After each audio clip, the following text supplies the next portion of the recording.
روش نماز یک کتاب از 40 روپه بیش است یا 50 روپه از شیخ البانی الله غریق رحمت کنه شه. خب مقدمه داره، او را بخوانی. امی اقوالی که مولی براتان میگم امونجا گفته، امی اقوال اماما را.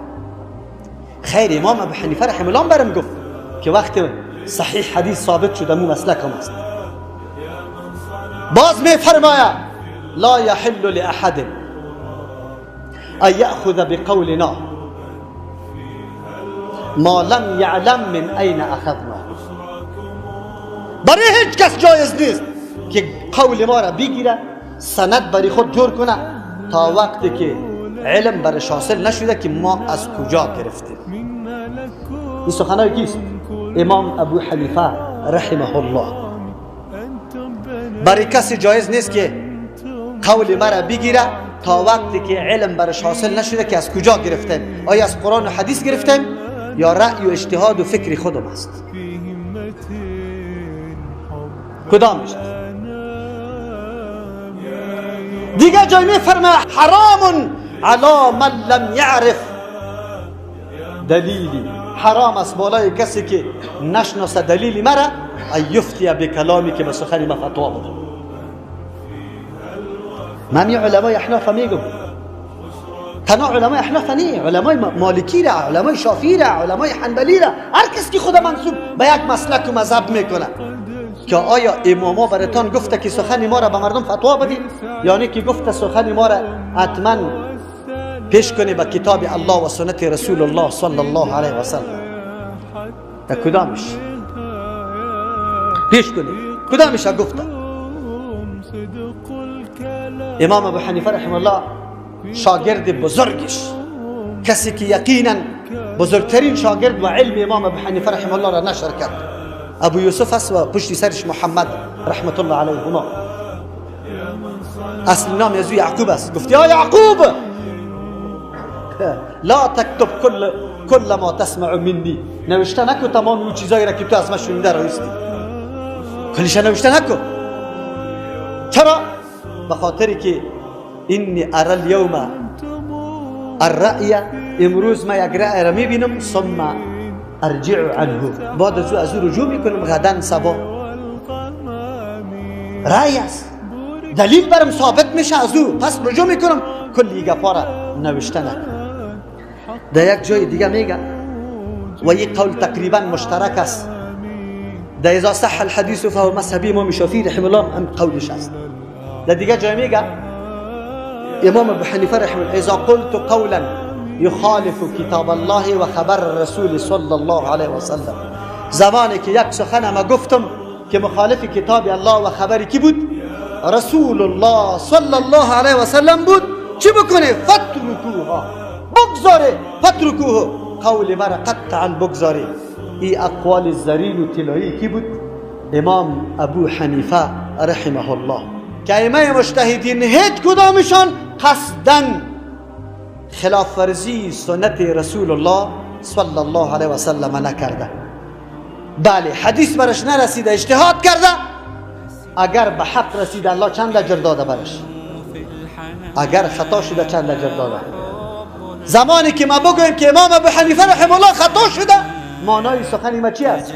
که امام ابو حنیفه را الله یک اجر داد. ولی فهمید؟ امام شافعی رحمه الله میگه اذا وجدتم، زمانی که شما یافته، فی کتاب، در کتاب ما. امام شافعی رحمه الله یقینا اول کسی از کتاب نوشته کرده، کتاب الام. چی را یافته در کتاب ما؟ خلاف سنت رسول الله صلی الله علیه و سلم، خلاف طریقه رسول الله. فقولوا بسنت رسول الله، شما بیان به سنت کی بکنه؟ رسول الله صلی الله علیه و سلم. در یک روایت نه فتبعوها، سنت رسول الله را تابعداری کنه. و ترکو چیست؟ ولا تلتفتوا الى قول یا الى کتابی، بلکه در دیگر روایت میگه الى قول احد، با سخن هیچ کسم التفات و نظر نکنه. این قول امام شافعی رحمه الله است. انس ابن مالک رحمه الله می فرماید و قولش انما انا بشر اخطئ و اصیب، ما یک شخصی هستم، انسان هستم، هم خطا میشم و هم چی میشم؟ بس ثواب میرسم گپم گوی وقت خوب میشه. فکل ما وافق الکتاب و سنت، پس هر سخنی که موافق کتاب الله و سنت رسول الله باشه فخذوه رو بگیرید. و کل ما خالف الکتاب و سنت، هر سخنی ما که مخالف کتاب الله و سنت رسول الله باشه فترکوه، او را بگذارید. دیگه قولش ببینید. امام مالک رحمه الله میگه معطا را نوشته کرده کتاب حدیثه، خب موقع هم است اگر پشت نام و نشان و شهرت میگشت مامون رشید برش میگه پاچاست، خلافت عباسی است، افغانستان و پاکستان و ایران و مصر و شام و اما خطه ها در زیر فرمانش است. کتاب معطا امام مالک رحمه الله، مجموعه احادیثی که خود امام مالک رحمه الله روایت کرده او نوشته شده، از پیشش مطالبه میکنه که کتاب تو را در کل این خطه که تحت تسلط ماست مرجع قضا و فیصله قرار میدم. ما باشم میگم تال نده. امروز که یک کسی بیا که و موریث متوکل مدرسه قرآن و حدیث اینی طور میکنم، ما میگم یک دقیقه تال نده. شهرت طلبی خونم نبود. امام مالک رحمه الله میگه کلا قطعا نه. چرا؟ ما سخنی را گفتیم که مردم خلافی از او عمل دارن. چرا؟ به خاطر یک دلیلی که پیششان است، اما او دلیل به من نرسید. ما در او دلیل پس مانده استم، او مردم سرش عمل کرده. چطور شوه که مردمی که به یک دلیل پیششان است سرش عمل کرده و برگردن موافق سخن ما عمل بکنه؟ ما خود تمامشون گپی پاچا را رد میکنه. دیگه جای چی میگه امی امام مالک؟ ليس احد بعد النبي صلى الله عليه وسلم الا ويؤخذ من قوله ويترك. پس از رسول الله صلی الله علیه وسلم اینطور کسی نیست که از قولش هم گرفته شوه هم ترک شوه، بجز از کی؟ بگوی الا صاحب هذا القبر، بجز از صاحب قبر. احمد ابن حنبل رحمه الله می فرماید لا تقلدني، تقلید مرا نکن، ولا تقلد مالكا ولا تقلد الشافعية ولا الأوزاعية ولا الثورية، خذ من حيث أخذوا. تو تقلید مرم نکو، ازور ازوارم نکو، دنبال روی مردم نشو. الله برات بصیرت داده، اتباع بکو، روی دلیل حرکت بکو. بگی از او جایی که وا گرفتن، از کدام جایی که سند گرفتن از او جاتون بگی. این توصیه امام احمد ابن حنبل رحمت الله علیه است.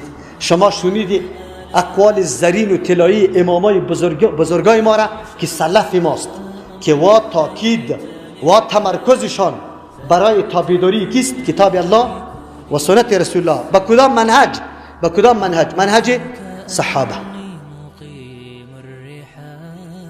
فسيح الخيال بعيد النظر نقيم ونحسب أن نقيم